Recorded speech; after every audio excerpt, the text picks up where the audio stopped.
জ্যোতিষতন্ত্র ও গৌশাস্ত্রী এই বিশেষ পডকাস্ট শোয়ে আপনাদের আরও একবার প্রত্যেককে ওয়েলকাম।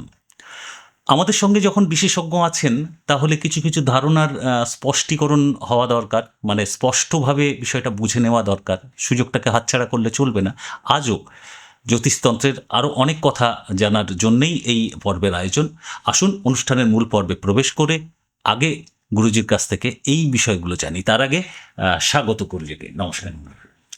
আহ, একটু অন্যভাবে আজকে একটু ভাবতে চাইছি। বর্তমান সময়ে দাঁড়িয়ে আমরা মেডিকেল সায়েন্সকে অস্বীকার করতে পারি না, চিকিৎসাকে অস্বীকার করতে পারি না, কিন্তু তা সত্ত্বেও আপনি বিভিন্ন ক্ষেত্রে প্রচুর সংখ্যক মানুষ এইরকম ক্লায়েন্ট ফেস করতে দেখা গেছে আপনার, বিভিন্ন শারীরিক সমস্যা নিয়ে তারা আসছেন, আপনি তাদের উপরে তন্ত্র প্রয়োগ করছেন, অনেকেই সুস্থ হচ্ছেন বলছেন তারা নিজেরাও।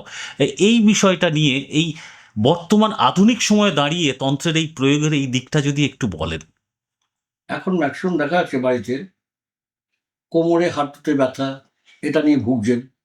তার মূলত ডাক্তার কি বলছে, হুম চেন্নাই ভেলোর থেকেও ফেল, ঠিক হচ্ছে না। হুম তাহলে এর ওষুধটা কি? ম্যাক্সিমাম খেয়ে লোক ভালো হচ্ছে না, হচ্ছে না কেন? আমার এক শ্বশুর মশাই আছেন, আচ্ছা 86 বছর বয়স।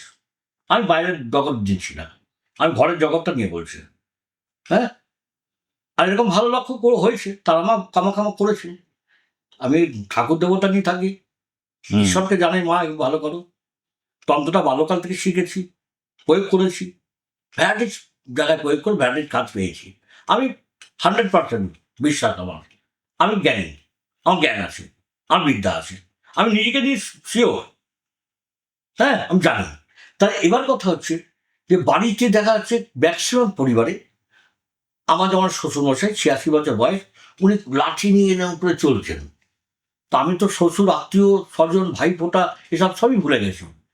আমার দিদিরা দক্ষিণেশ্বরকে ফোঁটা দেন, আচ্ছা, আমাকে পাচ্ছেন না।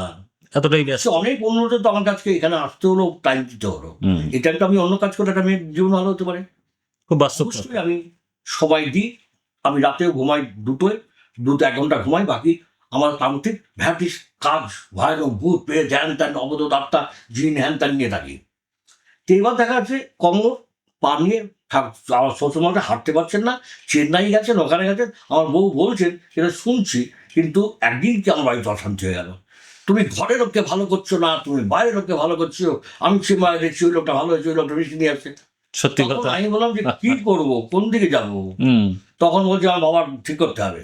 তখন আর সময় নিলাম, নিয়ে আমি শ্বশুরমশাই সামনে বসিয়ে আমি কি করলাম, একটা গাছের শেকড়, আচ্ছা শেকড়টা পড়ার পরে মন্ত্র আছে, তন্ত্রবিদ্যা আছে, সেই তন্ত্রবিদ্যাটা শেকড়টার মধ্যে দিয়ে লাল কাঠ দিয়ে কোমরে বেঁধে দিলাম।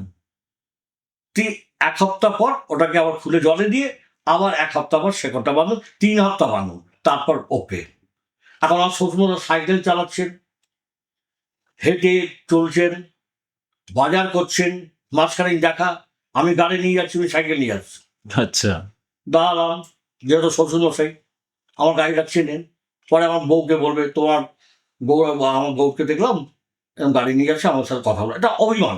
হুম গাড়িটা আমি ব্রেক করতে পারলাম, ড্রাইভারকে দাঁড়ালো, শ্বশুরমশাই দাঁড়ালেন।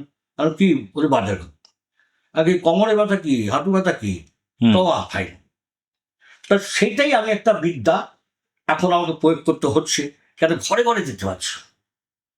মানে এটা বেসিক্যালি আর্থারাইটিসের সমস্যা এই ধরনের হতে পারে, বা যেটা বলা হচ্ছে। না, এটা একটা আছে, হাড়ের জেল শুকিয়ে যাওয়া, হ্যাঁ হ্যাঁ। এটা আমরা ডাক্তার বলি, তা ডাক্তার তো অপারেশন করতে পারে, অপারেশনও সাকসেস হচ্ছেন না। হুম তা আমি ম্যাক্সিমাম করে অপারেশন আগে যাবেন না, যদি আমাকে পেয়ে যান তাহলে ভালো হতে পারেন।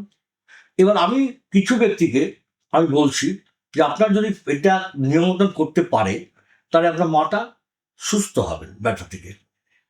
তা ঘরে গিয়ে আমার এই কোমর ব্যথা, পায়ে ব্যথা নিয়ে একটা হলচল ডাক্তার মতো, তার বিছানা শয্যা, সেই আমি তাদের বলছি উদ্দেশ্যে যে খেজুর গাছের শেকড়, খেজুর গাছটা আছে, নিচ থেকে পাতলা টানার পর কচি শেকড় থাকে, আচ্ছা 2 ইঞ্চি মতন যদি কেটে নেওয়া যায়, নিয়ে ওটাকে লাল সুতো দিয়ে বেঁধে কোমরে বাঁধার পর ওটা 20টা টানার পর 1 সপ্তাহ পর শেকড়টা শুকিয়ে যাবে। শুকনো শেকড় রাখলে কিন্তু আর বিরাট টানবে, তাকে 1 সপ্তাহের মধ্যেই জলে দিতে হবে শুকিয়ে গেলে। আবার সেকেন্ড সপ্তাহ আবার শেকড়টা বাঁধো, যদি 2 সপ্তাহের মধ্যে কমপ্লিট না হয় আমাকে বলবে। 2 সপ্তাহ একদম ব্যথা, যদি হালকা ব্যথা কমেছে আবার আছে, তাহলে আবার 1 সপ্তাহ বাঁধবে। তৃতীয়বার আর বাঁধতে হবে না, কারণ এটা আমি হাজার হাজার লক্ষ মাদের গুরুজন ব্যক্তিদের দিয়েছি। তবে শেকড়টা বাঁধার পরেও একটা মন্ত্রতন্ত্র আছে, শেকড়টার মধ্যে প্রাণ প্রতিষ্ঠা করা। আচ্ছা, হ্যাঁ, প্রাণ প্রতিষ্ঠা করা। তবে আসতে হবে না, আগে একটাই কেউ দেখে নি যে আমার এখানে খুব ব্যথা ছিল, আমার ব্যথাটা এই জায়গায় সাথে হয়েছে, মানে এতটা কিছু কাজ অন্তত হবে। এতটা ছিল, এতটা কমেছে, এইটুকু আছে। আচ্ছা, তাহলে ম্যাক্সিমামটাই হ্যাঁ, হবে কেন? সম্ভব, এটা হবেই। তন্ত্র আমরা তো জানি। আমার বিদ্যায় যদি ধরো একটা পরিবার, সে দিনে 700 টাকা রোজগার করে নিচ্ছে, বাড়ির পরিবারকে পরিচালনা করছে, তার মধ্যে যদি এখন ঘরের দিকে 5,000, 7,000, 10,000 টাকা ওষুধ লাগছেই। এখন যখন খাদ্য খাওয়ার খাচ্ছি তাতে প্রায় রোগ ব্যাধি রাখতে লাগছে।